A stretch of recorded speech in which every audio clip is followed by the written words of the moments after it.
Жаш мугалим Нургүл Тайыр кызы Кыргызстанда билим берүү жааты өнүккөн өлкөлөрдөн алда канча артта калып, мугалимдин кадыр баркы төмөн түшүп баратат дейт. Ошондон улам күчтүү мугалимдер миграцияга же башка жумушка кетип калууда. Көйгөйдү чечүүнүн биринчи жолу материалдык колдоо, айлык маянаны көтөрүү болсо, экинчи жагы элдин билимге болгон аң сезимин өстүрүп, билимди сатып алууну үйрөнүш керек деген пикирин билдирди. Албетте бардык нерселер айлык маселесине такалат дей берет, бирок реалдуу жашоодо деле акча маселеси көп нерсени чечип коет атпайбы?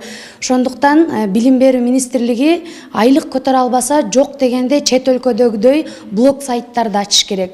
Ошол жерде креативдүү, новатор мугалимдерди коюш керек жарнамалап. Анан биздин элдин дагы аң сезими билим сатып алууга даяр боло баштайт.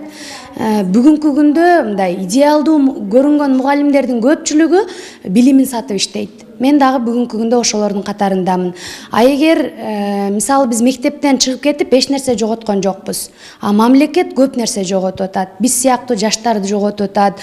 Креативдүү, новатор мугалимдерди жоготуп атат. Бул жоготуу эгер дагы 1-2 жылга созулса, анда билим берүү системабыз абдан төмөнкү деңгээлде болот деп мен мындай коркпой эле айта алам да.